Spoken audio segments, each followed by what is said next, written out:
todo igual. Lento, no, lento.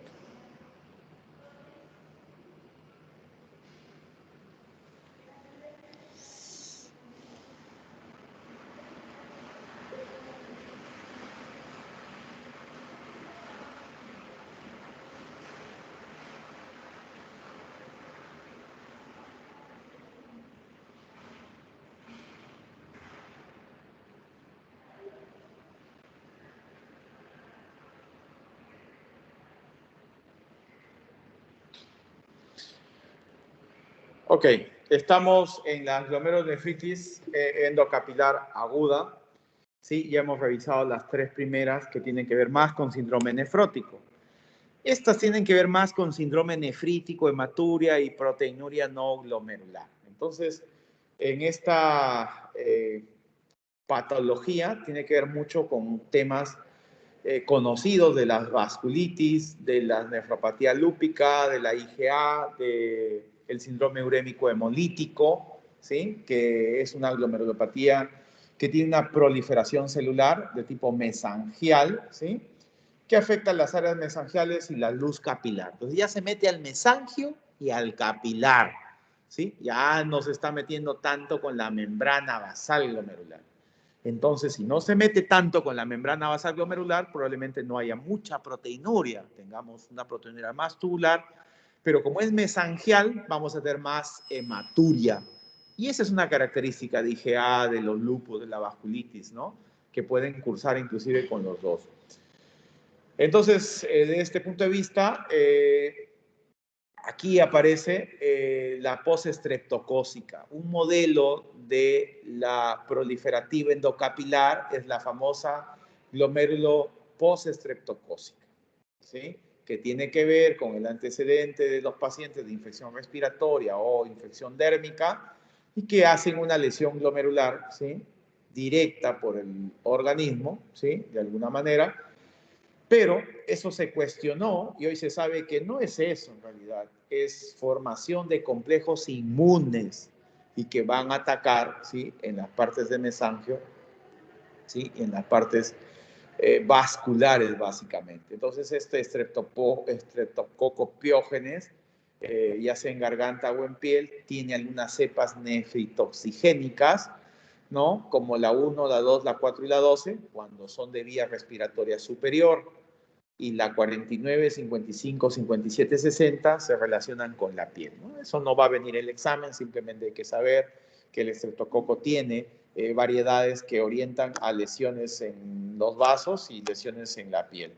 Y hay una formación de complejos inmunes. Entonces, ya la cosa se convierte a esta glomerulonefritis postestreptocócica vista como un tema inmunológico, como un lupus, como una vasculitis, ¿sí? Entonces, a partir de una bacteria, se genera una cascada de activación del sistema inmune. Ocurre más frecuentemente en los niños, en los adolescentes, pero en realidad no hay una edad, simplemente que tenga este estreptococo o en faringe o en la piel y hoy causa este tema, ¿no?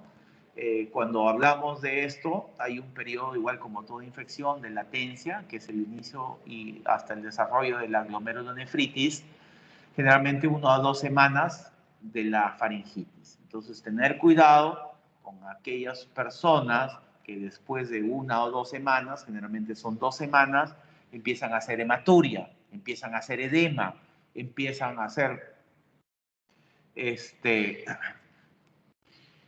edema, ¿no? Entonces, pensar en que si hubo una exposición en algún foco faríngeo o alguna infección, en cambio la infección de la piel es más larguito, hasta 1 mes, 2 meses inclusive, como dice ahí, entre 3 a 6 semanas.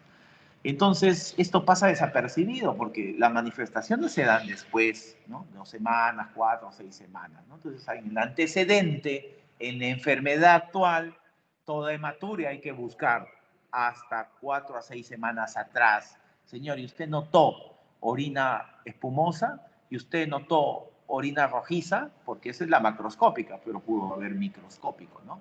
¿Usted notó que se hinchó? ¿No? Que son características que nos da estas circunstancias. Entonces, esto es un poco 80% de su clínico y la presentación, como dije, 95%, como ven, es nefrítico. Nefrótico, solo 4%, y la glomerulonefritis rápidamente progresiva en 1%. De hecho, que el diagnóstico, pues tenemos este antecedente importante, el antígeno streptolicina es positivo, el complemento baja, ojo, en rápidamente progresiva, que es pregunta de examen, el complemento baja.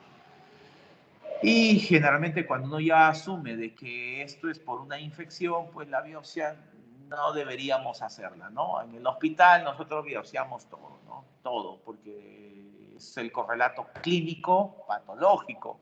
Y si estamos pensando en eso, pues la biopsia nos debería dar el correlato. Pero en teoría, si no estamos en una consulta y tengo gran evidencia, y como dije, si es secundaria, estreptococo, ¿qué hago? Trato el estreptococo. ¿Y cómo trato? Pues es un antibiótico que tiene sensibilidad sobre el estreptococo.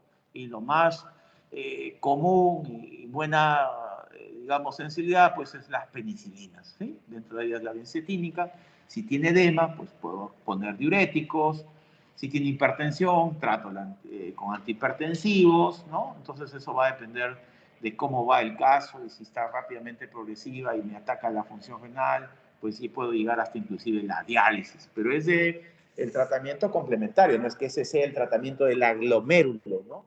El tratamiento, el aglomérulo es el antibiótico porque es secundario. Tenemos el subtipo extracapilar. En esta extracapilar se llama así porque presenta semilunas. Entonces, ¿quiénes están con semilunas? Como una luna, cuando uno ve al cielo, cuando uno hace la biopsia ve que más del 50% de los glomérulos tienen esta característica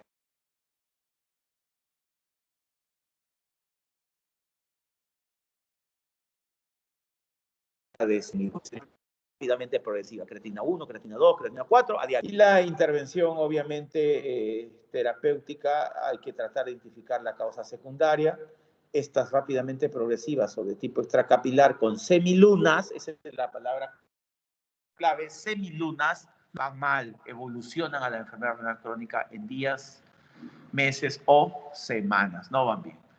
Y entonces dentro de los grupos tenemos las rápidamente progresivas, hay un grupo también de primarias, están ahí, hay un grupo también de secundarias, esto lo voy a pasar rápido porque no se puede revisar, pero es interesante saber el pronóstico. De estas rápidamente progresivas hay 3 grupos, el grupo 1, 2 y 3. El tercero, que se asocia en más del 80% en ANCAS y que tiene pacientes más de 60 años, el pronóstico es malo, malo, malo, porque van a la enfermedad renal, es decir, a diálisis. El mejor grupo, que también está asociado a los ANCAS, pero es con menos problemas de función renal, es de tipo 1, ¿no? Ese es el que tiene menor, digamos, mal riesgo. El grupo 2 en realidad es intermedio, o sea, no hay riesgo intermedio, puede girar hacia buen o mal pronóstico.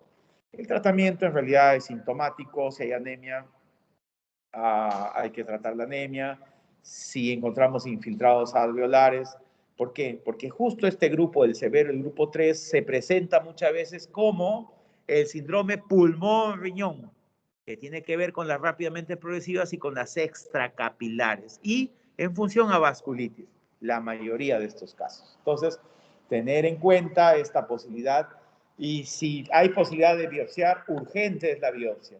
Pero si yo sospecho en vasculitis o síndrome pulmón-riñón, mi tratamiento fundamentalmente es corticoides, ¿sí? Y entonces, si no tengo la biopsia, pues los pulso con corticoides, metilprednisolona o en algunos casos plasmaféresis. Entonces, no tengo la biopsia, mi paciente día viernes llega, sábado una biopsia, domingo una biopsia, no tengo la logística, pues lo pulso ante mi sospecha de una rápidamente progresiva con lesión extracapilar, con semilunas, con compromiso de función renal. Entonces yo pulso con corticoterapia para tempranamente evitar que se dañe más el riñón. Se dice que cuando este cuadro viene más de 2 semanas de evolución, el daño casi es irreversible y lo que dañó ya no se puede regresionar. Entonces pudo partir con función renal normal, llegó tarde al hospital, se estuvo curando con hierbitas, se estuvo pensando en alguna otras circunstancias y pues ya llega algunos de manera irreversible, prácticamente solo para decirles de que el riñón no da más y necesita diálisis. La segunda situación es la membranoproliferativa. Entonces ya hemos agarrado membranosa, focal y segmentaria, cambio mínimo, y aquí hay otro contexto. Membrano proliferativo, o sea, más complicadito, porque aparte de membrano tengo proliferación. Y por eso al hacer esta proliferación, y ya sabemos que es en el mesangio, también le llaman mesangio capilar, ¿no? Glomerulonefritis mesangiocapilares. Igual tenemos tres tipos, ¿no? Que con depósitos mesangiocapilares, clínicamente se presentan con hematuria, un tercio con síndrome nefrótico muy leve, una glomerulonefritis crónica, y miren, 10% también se presentan como rápidamente progresiva. Hay depósitos densos, ¿no? Y que a veces están precedidos por una infección respiratoria, entonces se cruzan entre una y otra. Entonces dice, doctor, pero usted ha dicho que la postestreptocócica y ahora dice que la membrana proliferativa, claro, es que esos son patrones que podría dar. Y entonces por eso es necesario la biopsia, ¿no? Porque necesito saber qué tipo de patrón me da. Y por eso es necesario buscar el secundarismo. En ambos yo siempre voy a pensar si es el enorme nefrítico y este es mesangial, mesangiocapilar, IgA, postestreptocócica. Claro, si no tiene infección en piel, si no tiene infección en garganta, me descarta. Pero igual, tengo que pedirlo en el set, ¿no? Porque clínicamente sé que mi posibilidad va a caer, pero por ejemplo la vasculitis a veces dan solamente manifestaciones dérmicas y punto. Entonces, el tipo 1...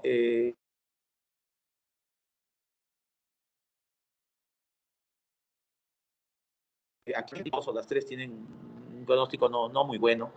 La peor de todas las glomerulonefritis de peor pronóstico es la membrana proliferativa y el mejor pronóstico es el cambios mínimos y focal y segmentaria, ¿no? Cambios mínimos si tuviera que elegir uno. Entonces, como ven, y esto es característico de la proliferativa, que la hipocomplementemia, así como en el lupus, así como en la vasculitis, aquí en la MP tenemos una caída del complemento.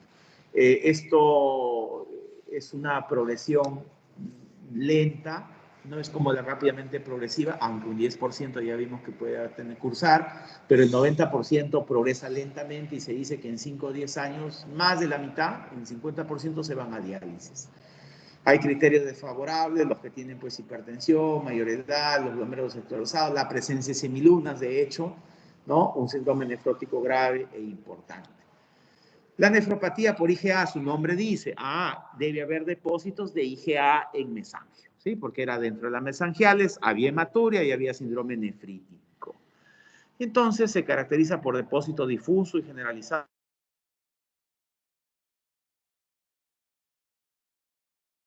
de púrpura de Heno-Scholden en la forma sistémica, es lo más frecuente, y puede estar asociado igual a primarias y a secundarias, y dentro de las secundarias a enfermedades autoinmunes, neoplasias, etc. Las presentaciones clínicas, como hemos visto, se da por hematuria macroscópica, microscópica, aislada, insuficiencia renal aguda, afecciones urinarias aisladas, y igual el más pronóstico, los que tienen hipertensión, los que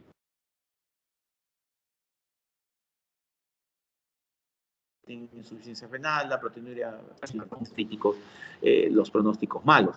Y son medidas generales, y según el grado uno va dando... el tratamiento específico lo voy a comentar, esto en las últimas diapos. Los conceptos básicos que uno tiene es pues que la verdad es bien difícil por clínica pura decir este es focal, este es estreptocócica, ¿no? Pero uno empieza como a descartar y es necesario la biopsia, tanto la electrónica como la óptica y la inmunofluorescencia para hacer unidad clínica y por eso siempre ven que dice conversatorio clínico patológico, caso clínico patológico, ¿no? Porque de alguna manera, entonces siempre están los YECAS y los ARA2, ¿sí? Como efecto antiproteinúrico, que frente a una proteinuria siempre empezamos con un YECA y lo ideal es bajar la proteinuria a menos de 1 gramo o menos de 0.5 gramos y si se puede la remisión total. Tenemos enalapril, captopril, lo en nuestro medio, y la dosis es progresivo. El enalapril viene de 10, empezamos con 5 miligramos día. Vemos si a la semana no causa hipotensión, porque hay que buscar evidenciar ese efecto que, para lo que fue hecho el antihipertensivo, para bajar.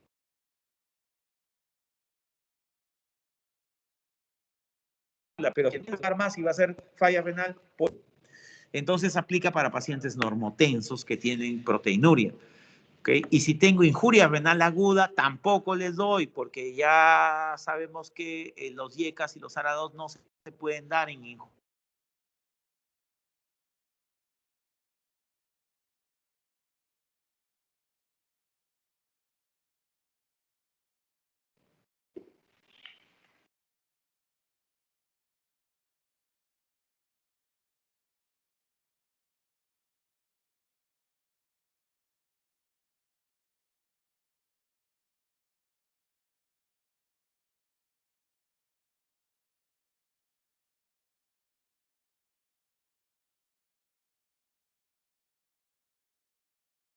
Estos IECAS y ARA2, estos IECAS y ARA2, recordar que el efecto recién se ven a los 28 días, o sea, no es tan rápido como el efecto antihipertensivo. Cuando yo tengo un efecto antihipertensivo, pues yo a las 72 horas ya tengo respuesta al antihipertensivo de manera más contundente, ¿no? Porque en realidad a las 24 horas el efecto ya se evidencia. En cambio, los IECAS y los ARA2, a las dosis que uno tiene, que generalmente son la mitad de las dosis antihipertensivas, así se empieza, pero uno puede ir subiendo las dosis, ¿sí? Y obviamente acordarse que hay una enfermedad, pues, de base y curarla. Y siempre empezamos, si hay edema, hay restricción de líquidos y distinción de sal, ¿no? Con dieta hiposódica. Entonces, estos IECAS y ARA2 comentaba que el efecto recién lo podemos evidenciar a los 28 días como mínimo. Entonces, si yo tengo una proteinuria de 8 gramos y le pido otra proteinuria en 2 días, va a ser lo mismo, no va a bajar, no va a haber efecto. Entonces, mi verdadero control, en realidad, de esta proteinuria va a ser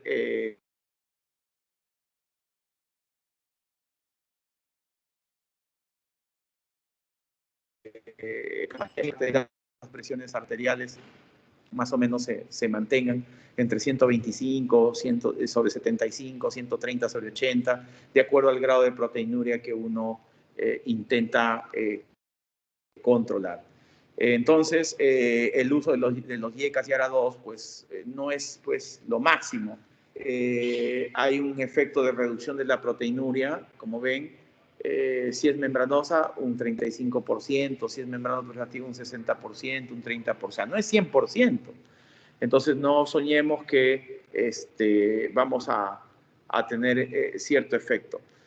Y tenemos pues el esteroide o el corticoide, se aplica casi en todas las glomérulos, como ven ahí, pero tenemos una segunda línea, que son los inhibidores de calcineurina, como son la ciclosporina, el tacrolimus y los antiproliferativos, que son micofenolato y los mTOR, ¿no? que están ahí en el gráfico para que pueda ser leído. Finalmente, hay que tener en cuenta lo siguiente, es importante según las glomerulopatías, ya sea membranosa, cambios mínimos o membranosa proliferativa, alguna relación de medicamentos que implica o que son causa de estas glomerulopatías, ¿no? Entonces, eso es importante para tenerlo más o menos en cuenta. Siendo así, disculpen que les he mareado con todo esto, pero no había otra forma de llegar y es difícil establecer diagnósticos finales con clínica sola. Necesariamente tenemos que mandar laboratorio para descartar secundarismo y como ven aquí la ecografía y la tomografía no nos sirven para diagnóstico, simplemente para ver el tamaño renal, etcétera, pero para los glomérulos no entran. Diferente cuando yo tengo un riñón poliquístico, que excelente me ve. Cuando tengo un riñón con cálculo, excelente me ve. Una obstructiva o uropatía obstructiva, excelente. Aquí no. Aquí la cosa cambia, hay que tener toda una batería de análisis, que son un montón, que son cerca de 30 y tantos, pero necesariamente se tienen que hacer al inicio del abordaje de un cuadro de glomerulopatías. Entonces, frente a un paciente con glomerulopatías, identificar Viene por proteinuria aislada, viene por síndrome nefrótico, viene por síndrome nefrítico, viene por hematuria. ¿Se acompaña de hipertensión? Sí o no. ¿Se acompaña de insuficiencia renal? Sí o no, ¿no? Para pensar y clasificar en este grupo de glomérulos. Si yo ya sospecho que es puro síndrome nefrótico o puro síndrome nefrítico o mixto, ya tengo mis patologías y voy pidiendo mis exámenes auxiliares y primero descarto si es secundaria para luego abordar y ya quedarme con la primaria.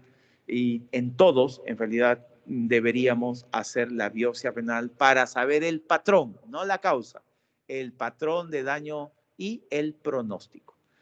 Listo, chicos, espero no haberlos aburrido para tener la mañana, es complicada, entonces los dejo. Yo con mi grupo me reúno en 14 minutos, 10 en punto.